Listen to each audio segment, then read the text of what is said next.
CM Dhami ने आज नवनियुक्त अधिकारियों को सौंपे नियुक्ति पत्र। किशन नगर में देह व्यापार का भांडाफोड़, 2 आरोपी गिरफ्तार। पंकज आत्महत्या मामले ने पकड़ी तूल, कांग्रेस नेता ने परिवार से की मुलाकात। हरिद्वार के लक्सर में तूफान और भारी बारिश से मची तबाही, विद्युत आपूर्ति ठप। नमस्कार, आप देख रहे हैं खबर गंगा और मैं हूं आपके साथ अनुरागनी। अब खबरें विस्तार से।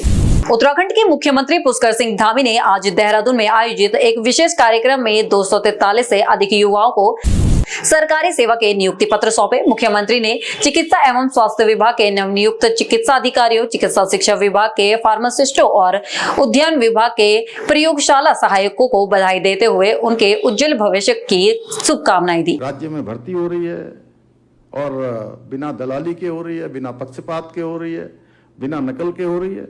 जिन्होंने अपने समय में इसको एक कारोबार बना दिया था, वे आज हमें ईमानदारी पर भी कभी प्रवचन देते हुए दिखाई देते हैं। मैं ऐसे लोगों से आप सबके माध्यम से कहना चाहता हूं कि हम युवाओं के सपनों के साथ खिलवाड़ करने वालों का हमें कोई प्रवचन नहीं चाहिए। आपने कोई एक ऐसा काम नहीं किया कि हम आपके प्रवचन सुनेंगे।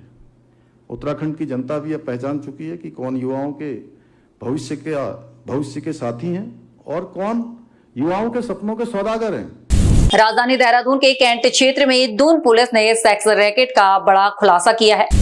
एसएसपी को मिली गोपनीय सूचना के आधार पर एंटी ह्यूमन ट्रैफिकिंग यूनिट और कैंट पुलिस की संयुक्त टीम ने किशन नगर के एक घर में छापेमारी की। इस कार्यवाही के दौरान पुलिस ने देह व्यापार संचालित कर रहे 2 आरोपियों को गिरफ्तार किया है। पुलिस को इन्फॉर्मेशन मिली कि किशन नगर एक्सटेंशन, जो कि थाना कैंट क्षेत्र में पड़ता है, वहां पर कुछ व्यक्तियों द्वारा देह व्यापार चलाया जा रहा है। इन्फॉर्मेशन मिलते ही मेरे द्वारा एएसटीयू और थाना कैंट की एक टीम गठित करी गई और मौके पर दबिश दी गई। मौके पर हमें 2 पुरुष व 3 महिलाएं मिली। 3 महिलाओं में से एक महिला मेरठ, एक फरीदाबाद और एक मेघालय की थी। तीनों महिलाओं को रेस्क्यू कर लिया गया है और दोनों पुरुषों को गिरफ्तार कर लिया गया है। मौके पर एक स्विफ्ट कार भी मिली जिसे सीज कर लिया गया है। पूरे प्रकरण में अनैतिक व्यापार निवारण अधिनियम 1956 के तहत मुकदमा पंजीकृत कर आवश्यक कार्रवाई की जा रही है। पौड़ी जिले के सतपुली क्षेत्र में 20 वर्षीय युवक पंकज कुमार की आत्महत्या का मामला अब तूल पकड़ता जा रहा है।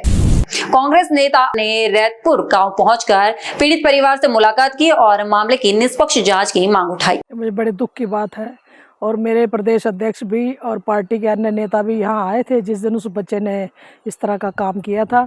मैं उस दिन पार्टी के नेताओं के साथ ना आना मैंने उचित नहीं समझा। अन्य पार्टियों के लोग भी आ रहे हैं, लेकिन मेरा व्यक्तिगत आना आज इसलिए था कि मेरे समाज का बच्चा था और मुझे बड़ा दुख, हर एक माँ होने के नाते मैं उसकी माँ के दुख में शामिल होने के लिए आई हूँ। मेरा सरकार से, पुलिस प्रशासन से ये कहना है कि उस बच्चे की पोस्टमार्टम रिपोर्ट को जो है वो शीघ्र से शीघ्र उपलब्ध कराएं और उसमें बताएं कि उस बच्चे को चोट किस प्रकार से लगी है। बेशक उसने जो है गलती की है कि किसी की मोटरसाइकिल से ड्रिंक एंड ड्राइव का केस उसके ऊपर हुआ, वो ठीक है, लेकिन बच्चे के ऊपर चोट किस तरह से लगी है, उसका उत्पीड़न कैसे हुआ, उसके साथ किस तरह का व्यवहार हुआ पुलिस से उसमें, और जो 2 व्यक्ति डॉक्टर और उसके साथ सफाई कर्मचारी जो उसको लेकर वहाँ पुलिस थाने में गए, वो दोनों व्यक्ति उपलब्ध हों, वो बताएं कि हकीकत क्या थी और पुलिस थाने में उसके साथ क्या व्यवहार हुआ, उसकी जो है सत्यता को प्रकट करें और माँ को न्याय मिले। उस रिपोर्ट को जल्दी से जल्दी जो है वो डिक्लेयर करें कि इस रिपोर्ट में क्या आया। पुलिस प्रशासन से मेरा ये कहना, अनुरोध करना है। रामनगर के पंपापुरी में देर रात एक भीषण सड़क हादसा हो गया, जहां भिकिया सैंड से दिल्ली जा रही एक वैगनर कार अनियंत्रित होकर पलट गई। हादसे के वक्त कार में 2 परिवारों के 5 सदस्य मौजूद थे। बताया जा रहा है कि सामने से आ रही तेज रफ्तार कार को बचाने के चक्कर में चालक ने नियंत्रण खो दिया और ब्रेक न लगने की वजह से कार सड़क के किनारे पलट गई। हादसे के बाद घायलों को तुरंत अस्पताल पहुंचाया गया। एक दुर्घटना हुई, क्या है पूरा मामला? ये हम आ रहे थे नौगड़ा और इधर से, तो पंपापुरी के पास एक गाड़ी जा रही तेज, तो मैं इधर से आया तो मैं वो नीचे काटी हल्की, तो वो नीचे ब्रेक लगी नहीं एकदम, तो गाड़ी हल्की से नीचे लगी। तो कितने लोग घायल हैं? 4 हैं। तो कहाँ से कहाँ को जा रहे थे आप? नौगड़ा से दिल्ली के लिए। कौन सी गाड़ी है? वैगनर। आप क्या है उसमें? मैं ड्राइवर हूँ।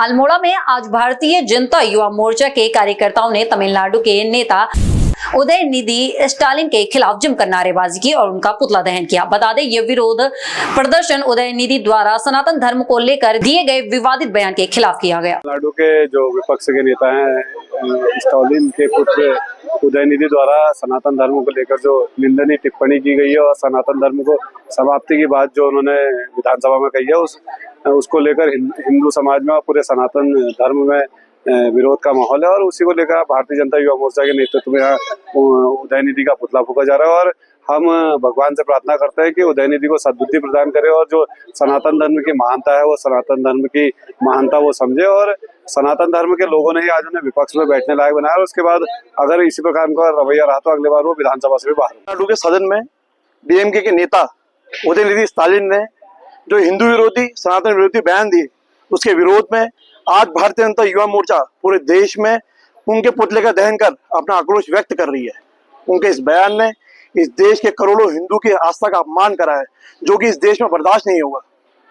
मैं कहना चाहूंगा उदयनिधि स्टालिन से कि वे अपने पूर्वजों का इतिहास पढ़े, अपने डीएनए टेस्ट करवाए। मैं दावे के साथ कह सकता हूं कि उनकी जड़ें भी सनातन से ही जुड़ी होंगी। सनातन इस भारत का सम्मान है, सनातन इस भारत की संस्कृति है और इस देश का सनातनी हिंदू अपना अपमान बिल्कुल भी बर्दाश्त नहीं करेगा, बिल्कुल भी बर्दाश्त नहीं करेगा।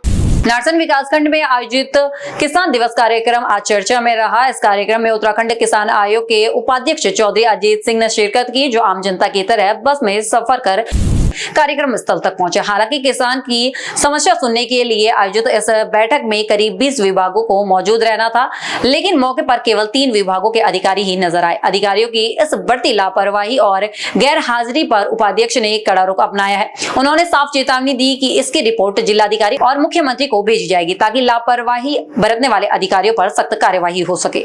नहीं, किसान तो आए थे ही, उसमें तो कहना ही क्या है, किसान तो उपस्थित था। लेकिन किसानों के 19 विभाग लगभग रहने थे, लेकिन 4 विभाग या 3 विभाग ज़्यादा विभाग रहने थे, 19 नहीं है, ज़्यादा विभाग रहने थे, कम विभाग आए हैं। उसकी जानकारी हम लेंगे और नहीं, जो भी कार्रवाई बनती होगी उसकी कार्रवाई के लिए चिट्ठी लिखेंगे और जवाब तलब करेंगे कैसे हुआ ऐसा। किसान उपस्थित है, अधिकारी नदारद है। मोदी जी के द्वारा एक अपील की गई है, सोना 1 साल तक ना खरीदने की अपील की गई है, डीजल पेट्रोल बचाने की अपील की गई है, लेकिन आज आप भी जो है एक संदेश दिया है, आप बस टेम्पो से चलकर जो है आज यहाँ पर पहुँचे। पब्लिक के लिए या किसानों के लिए क्या आपकी अपील? नहीं, यही है कि प्रधानमंत्री जी ने अपील तो प्रधानमंत्री जी ने कर दी है, हमें तो पालन करना है। अभी मैंने एक देखा कि एक वीडियो आई थी, हाईकोर्ट के जज भी साइकिल से जा रहे थे और बहुत सारे नेता सब उसी तरह से चल रहे हैं। भाई हम अपनी कार्यशैली के हिसाब से तो जनता को बताएंगे कि भाई क्या कर रहे हैं हम ही नहीं कुछ करेंगे तो फिर क्या जनता क्या सोचेगी। अपने आप करके दिखाना है, इसलिए आज बस से आए। टेम्पो होगा ही, बहुत अच्छे देश वाले हैं, देश से मोहब्बत करने वाले लोग हैं। प्रधानमंत्री जी ने कोई बात कही है वो सामान्य बात नहीं है और वो सब उसी का पालन करेंगे, धीरे धीरे हो जाएगा सब ठीक।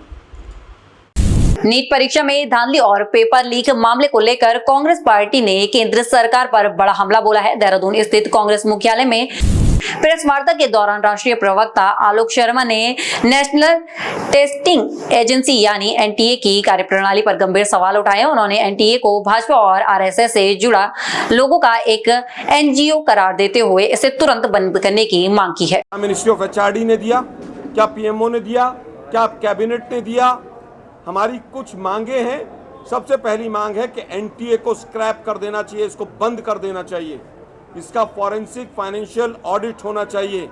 धर्मेंद्र प्रधान जी को तुरंत बर्खास्त कर देना चाहिए, वो एक फेल शिक्षा मंत्री हैं। साथ के साथ जॉइंट पार्लियामेंट्री कमेटी बने, सुप्रीम कोर्ट के तत्वाधान में सीबीआई इसकी जांच करे और टाइम बाउंड फ्रेम में जांच हो। यह हमारे बच्चों का, नौनिहालों का जिस तरह से भविष्य को खराब करने के लिए भाजपा की सरकार लगी हुई है, ये बहुत दुर्भाग्यपूर्ण है। हम डॉक्टर्स बना रहे हैं या हम चीटिंग से गलत लोगों को प्रमोट कर रहे हैं, ये देश को आज सोचना होगा। उसके साथ साथ हम मांग कर रहे हैं कि जिन जिन बच्चों का एग्जाम ये री एग्जाम होगा, री एग्जाम एनटीए न ले, सीबीएसई, यूपीएससी या कोई और बॉडी ले।